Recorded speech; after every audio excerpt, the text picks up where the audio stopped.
Well, I haven't posted for a few days, and I think that maybe I'm being too constrained by needing a subject to talk about.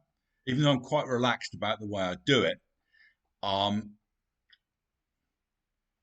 having to have a subject still maybe constrains it too much for my taste. Because sometimes you speak your best when you're just being natural and you just roll and you're responsive. You haven't got a prepared talk. I've probably talked about this before. Um, you need a certain amount of confidence to do that. And you need a certain amount of knowledge to do that you can always fall back on. But I think it gets the best out of us, and it's play. Creativity is play. It needs to be fun. It's not this serious thing where you're working through your self doubt and will anyone take me seriously? And this is so profound. It's play. It's joyful. It's Leo. So that's how I try to do these videos. Is Leo. Is play. Just relax and do it. Take liberties and don't stick to the plot. And sometimes you don't know what you're talking about, and that's all right too. Now, wild. I'm just going to ramble. I'm just going to go from subject to subject. Wild, as it pulls my interest. Jung talked about wildness. He said we usually think of wildness as a sort of lack of discipline, a randomness, a lack of achieving anything, a going all over the place. He goes, but if you look at wild animals, they're very deliberate in what they do. Every action is for a reason. Yeah? They're self-possessed. So he said the civilized human will actually be a very sort of upstanding, respectable member of society in a way. Yeah? Because I don't think having something radical and different in us means that we can't be part of society. We need to be part of society. We need to be able to live within its forms. It's not such a big deal. Yeah. At least look halfway like everyone else does some of the time. Yeah. We'll just fit in, join the queue in the shop, etc., etc. We are, yeah, that's part of our self-possession is that we respect how other people do things. When in Rome, live as the Romans do. And that's maybe if you're an astrologer or a shaman or whatever sort, yeah. Most of the time it's like when living in Rome, live as the Romans do, because in some ways we're living in a foreign country, wherever we live, because people are living according to these rules.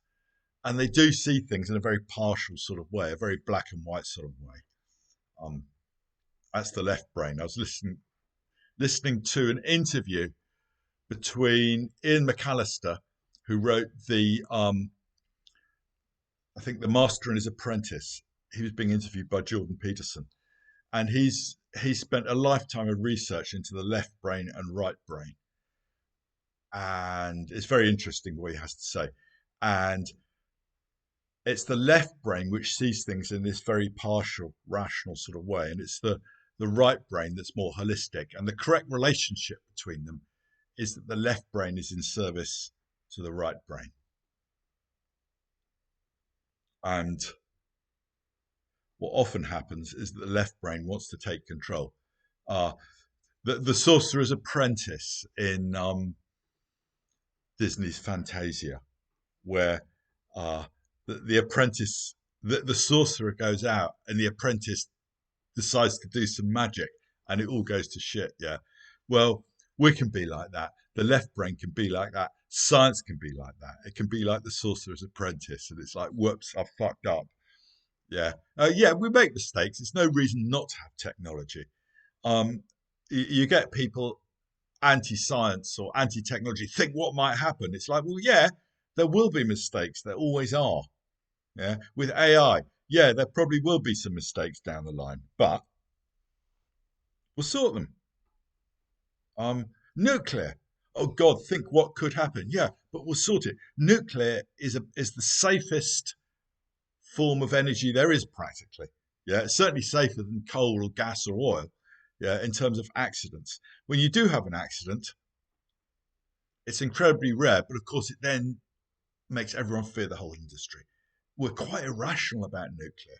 It's worth thinking about that, just how irrational we are in respect of technological advance. We just get spooked. Same with genetically modified foods. Well, yeah, there'll be fuck ups, but also be some brilliant things like, you know, vitamins, yeah, stuff growing in arid areas, all sorts of great things. This is Aquarius. This is Pluto in Aquarius. You see, I'm rambling from subject to subject. I will come back to wild in a minute. Pluto in Aquarius is the power of invention, sheer invention, moving things forward. It's exciting what we could do. We could make the world so much better. So back to wildness. The animal within,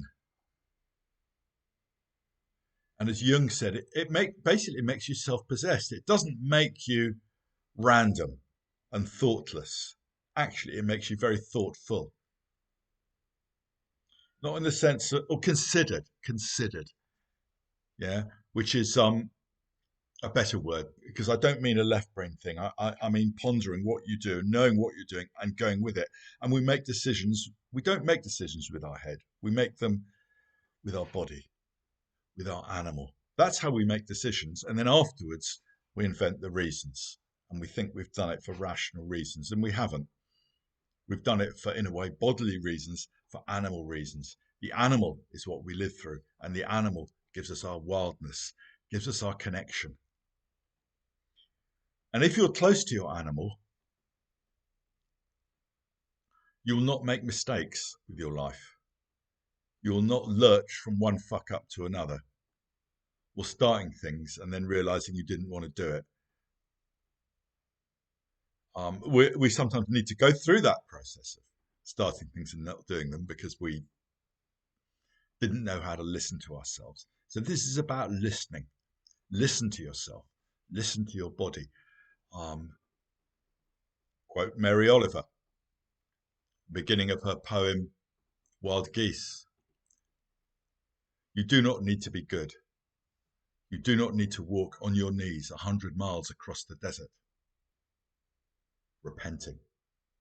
You only need to let the soft animal of your body love what it loves. Beautiful lines. And that's, in a way, that's how to live. And it's also the daemon. All these areas sort of overlap.